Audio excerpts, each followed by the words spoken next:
La télévision, telle que nous la connaissions, est-elle en train de disparaître? Et si, dans quelques années, les chaînes françaises que vous regardez aujourd'hui n'existaient plus? La télévision traditionnelle, qui a été le principal moyen de divertissement, d'information et de culture pendant plusieurs décennies, traverse aujourd'hui une crise sans précédent. Face à la montée en puissance des plateformes de streaming, du contenu en ligne et des créateurs numériques, les chaînes historiques de la télévision française sont confrontées à des défis majeurs. Dans cette vidéo, nous allons explorer les raisons de ce déclin, les enjeux économiques, sociaux et culturels liés à cette évolution.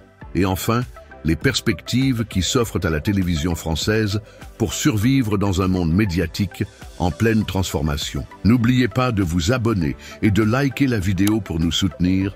Commençons. Au début des années 2000, la télévision en France était un phénomène omniprésent.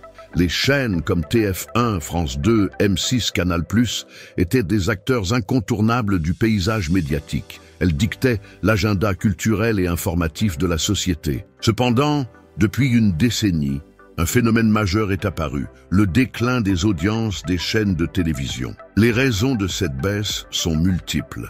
La première et la plus évidente est la montée en puissance des technologies numériques. Avec l'arrivée de l'ADSL, puis de la fibre optique, les Français ont commencé à explorer de nouveaux modes de consommation des médias. L'Internet est devenu un nouveau terrain de jeu où tout est à portée de main, à toute heure du jour ou de la nuit. En 2020, une étude de médiamétrie révélait que les Français passaient en moyenne 3 heures et 30 minutes par jour devant un écran. Mais seulement 2 heures et 15 minutes étaient consacrées à la télévision classique. La plateforme qui capte aujourd'hui la majorité de l'attention? Le streaming. L'une des raisons majeures de la baisse d'audience des chaînes traditionnelles est l'émergence des plateformes de streaming, avec Netflix en tête. Lancé en 2014 en France, Netflix a rapidement conquis le marché en offrant une alternative aux programmes télévisés classiques. Les Français, en particulier les jeunes générations, ont trouvé dans ces plateformes un moyen de consommer du contenu à leur propre rythme, sans être contraints de se soumettre aux horaires fixes des chaînes. Le concept de binge-watching, qui consiste à regarder plusieurs épisodes d'une série en une seule fois, a révolutionné les habitudes de consommation. Fini les coupures publicitaires, les longues pauses entre chaque épisode. Le spectateur peut choisir exactement ce qu'il veut regarder et quand il le veut. Cela a été un changement de paradigme pour les téléspectateurs, qui ont de plus en plus rejeté les programmes linéaires et programmé des chaînes de télévision traditionnelles. Mais ce n'est pas tout. Netflix et ses concurrents comme Amazon Prime ou Disney+ n'offrent pas seulement un contenu diversifié, mais aussi de la qualité.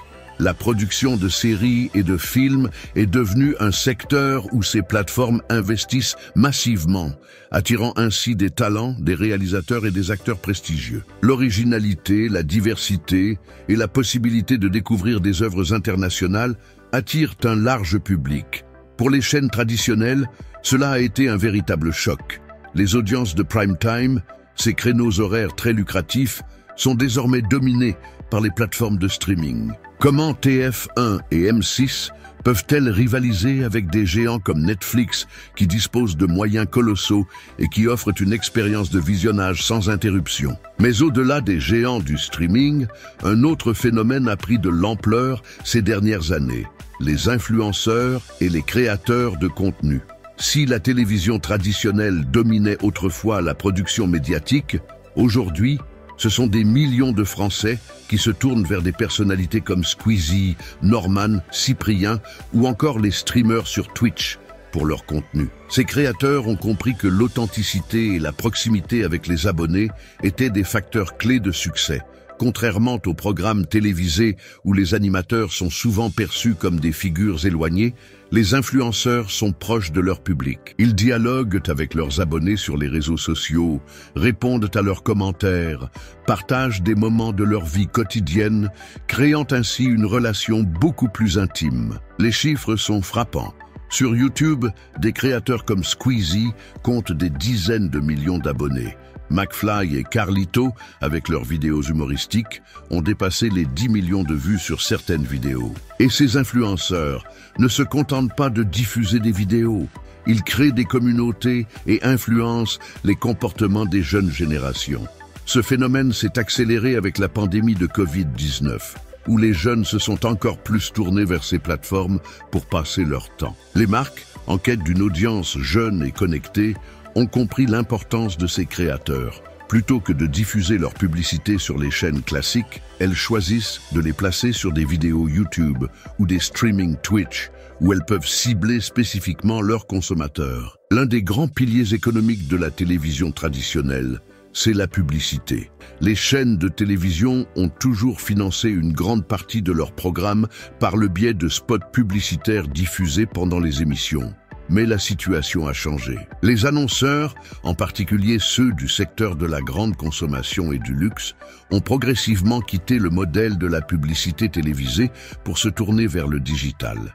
Google, Facebook, YouTube, Instagram offrent des possibilités bien plus ciblées de publicité, permettant de diffuser des annonces en fonction des centres d'intérêt, du comportement d'achat, de l'âge et de la localisation des utilisateurs. Une étude de l'Observatoire de la publicité numérique a révélé que 60% des budgets publicitaires des grandes marques en 2020 ont été alloués à la publicité numérique.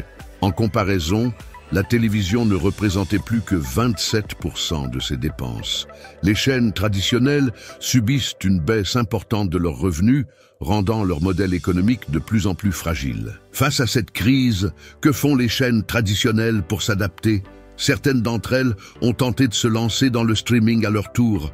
Par exemple, TF1 a lancé sa plateforme et France Télévisions propose également la sienne en streaming. Mais ces initiatives peinent à rivaliser avec les géants du secteur. Certains ont essayé de se réinventer en investissant massivement dans des productions originales, notamment des séries. Mais la question qui se pose est de savoir si ce modèle peut survivre face à des géants comme Netflix, qui ont des budgets bien plus élevés. Les chaînes traditionnelles doivent également faire face à un autre problème, le vieillissement de leur public. Les jeunes générations, qui sont les futures consommatrices de contenu, ont de moins en moins tendance à regarder la télévision. La télévision, avec ses programmes préétablis et ses horaires fixes, semble déconnectée de leurs attentes. De plus, avec la disparition de certaines chaînes, l'accès à l'information pourrait devenir plus complexe. Aujourd'hui, les chaînes publiques jouent un rôle essentiel en fournissant des informations impartiales et en assurant une pluralité des opinions. Les plateformes numériques, elles, sont parfois accusées de privilégier des contenus qui engagent davantage la polarisation des opinions.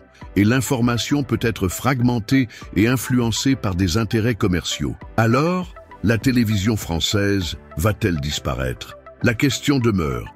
Une chose est sûre. Le paysage médiatique évolue rapidement et les chaînes traditionnelles devront se réinventer pour survivre.